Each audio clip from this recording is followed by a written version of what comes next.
Hey, what's up, Market Moose? My friend Moose on the loose. Welcome to Retirement Friday. Today we're gonna take a look at how to build a cash wedge, but from a real life perspective, like a case study. I have one of my member at Retirement Loop. He sent me that email, and he's like, "Yeah, I recently retired. Super happy about it, and I have some questions about the mechanics of using a cash wedge." And the principle that we usually talk about is to have at retirement is to have a reserve of cash in a high interest rate savings account, in a bond ladder ETF, like 3 years, anything that you put money on the side so you never have to sell stocks or ETFs or anything, never have to sell investment on the bad year of the retirement. So next year, 2026, we are in a bear market. We're down 25% is a catastrophe. So you don't want to sell your investment. You want to make sure that you just generate the retirement income that you need. And one way to do that is to make a combination of the distribution or the dividend you receive, but you keep it lower to make sure that it's sustainable. And then you take the rest from the cash reserve. The day that the market goes better, maybe in 27, well, then you sell some of your assets, some of your investment to replenish your cash reserve and you go on.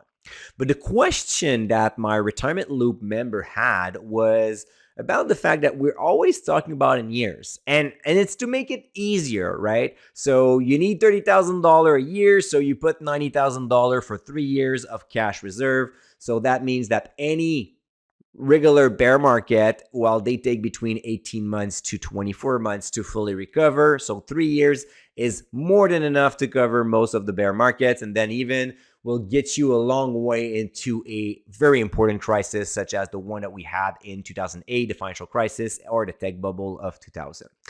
But then he came saying, well, you know what? I would like to have a cash reserve that enables me to do that monthly. I want to be able to access my money monthly, not necessarily yearly. I totally get that. So we kind of like recreate the retirement pattern where you get paid at least, I mean, once a month, in ideal, almost like twice a week, twice a month, like every 2 weeks, as you were working. But once a month would be relatively easy.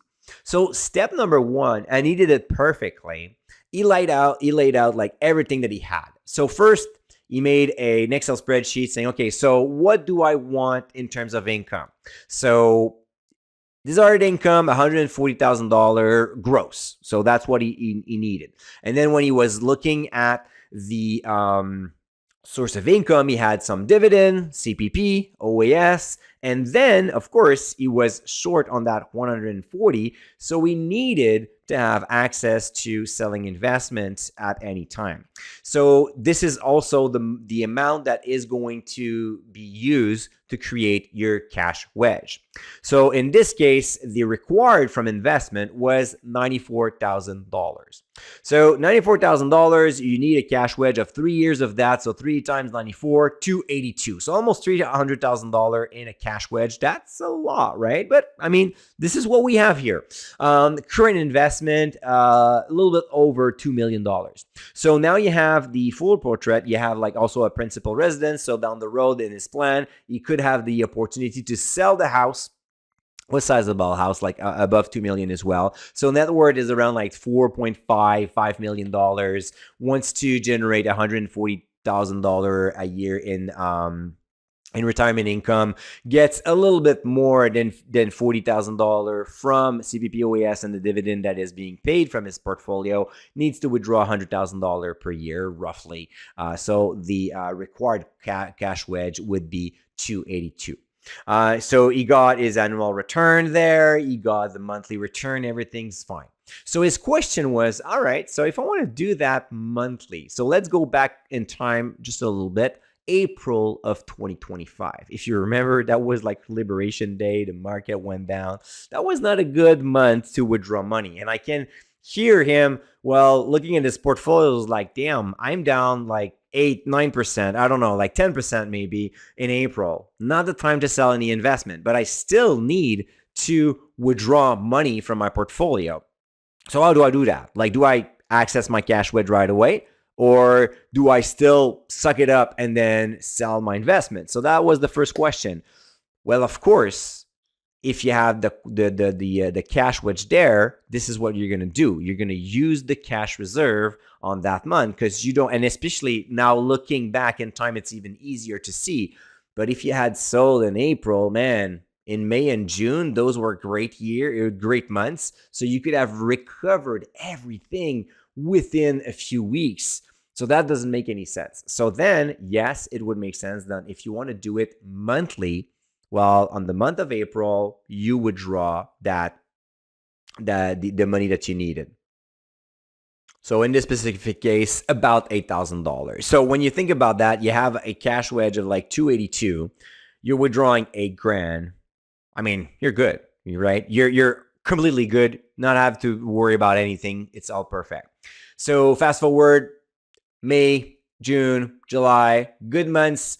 You see your portfolio going up, you replenish, you can sell easily for $8,000 more of your profit to replenish your cash wedge at this time. So you can adjust it like this. The pro here is the advantage of doing this way on a monthly basis is you're really narrow focus on everything. So you're really under control every month. You just like at the month before, you're positive, you're negative, you use the cash reserve or you sell some shares.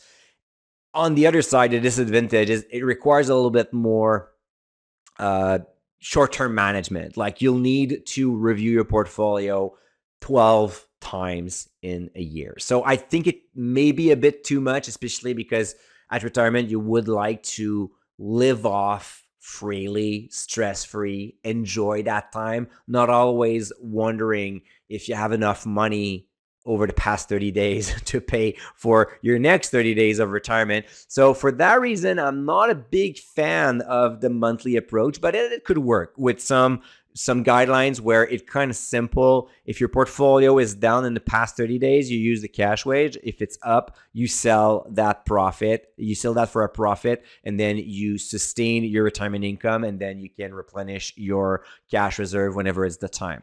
The advantage now to have a 3 years cash reserve in this example is, and leading to a second question, imagine that starting in November, the market drops by 20%, and then it takes 18 months to recover.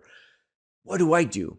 Do I really wait 18 months without taking a single penny from my portfolio and just drawing down the cash reserve month after month, seeing that 282 going to 250, 225, 200, go under $200,000? Sounds like very scary at one point, but that's the point. And when you look at the odds of what's happening when over a long period of time, because if you retire today, chances are you're going to be retired for like 20, 25, 30 years.